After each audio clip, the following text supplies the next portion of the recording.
Good morning guys! Today guys, pakilala ko po sa inyo ang tinatawag na yakon. Ito po ay isang uri ng root crop. Pero po ang flower niya is look like sunflower. Ito daw po ay traditionally grown in central of Colombia. Kaya lang syempre, it's spread around the world. At kahit po sa atin sa Pilipinas, mayroon ng ganitong maybe sa Manila, yung mga medyo malalaking market. At ito po ay iluluto po ng soup. Pero pwede po itong gawin chips. Pwede po itong ilutong minatamis and as dessert. At pwede rin po siyang iluto, ilalagay sa meat. And pwedeng gawin juice. Ito po ay maganda daw sa may diabetes, sa high cholesterol, and other benefits na mayroon siya. Madali lang po ito daw itanim. Kaya lang, ayan, naputol na. Ayan guys. Pero guys, ang laman niya hindi naman parang kamote. Parang medyo siya juicy at may pagka-hawig sa radish. Mamaya guys, pakita ko sa inyo ang laman.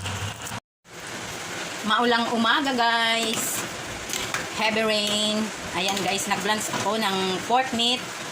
Yan guys, sa Chinese cooking, lagi na ang pakukuluan muna ang meat to remove excess fats. Ayan guys. Ito po siya guys. Ayan oh.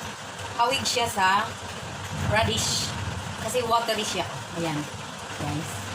Ito ang kanyang slices. Ayan o. Kahit po yung sa gitna, ayan, parang radish. Watery po siya. Pero masarap siya guys. Pag naluto, namis-namis. So, ayan guys. Pagluto na po tayo. So, ito na nga guys. Naka-ready na ang ating mga sangkap para sa pagluluto ng yakun soup. Ito ang yakun. Ayan. Carrots, preserved dried plum, ating sweet corn, at ito ang mandarin peel. Ang mandarin peel po kasi, pangpaalis din niya ng parang malansa. Kaya lagi po tayo nito naglalagay. Most of the soup, nilalagyan namin ito. Tapos kung sanay na tayong may mandarin peel, parang pag wala, iba na ang lasa. Nagiging flavor na din po siya. So, ayan. Ilagay na natin. Pagsasama-samahin lang siya, guys. Ayan na po. Nilagay na natin ang ating meat at ang iba pang sangkap. Yan siya guys. At pakukuluan natin ng at least 1 hour. Or i-check na rin lang natin kung okay na. At ang pantimpla natin dyan ay only salt. Yun lang guys ang ating timpla. Wala na siyang ibang pampalasa. Okay? Let's cook it. At ayan na guys. Magdagdag na tayo ng half teaspoon of salt. Depende po sa inyo kung ano ang yung panlasa. Almost 30 minutes na siyang pinapakulo. So, another 30 minutes more.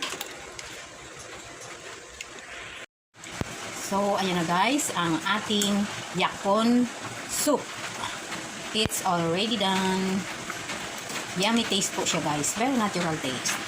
Medyo manamis-namis. Ayan.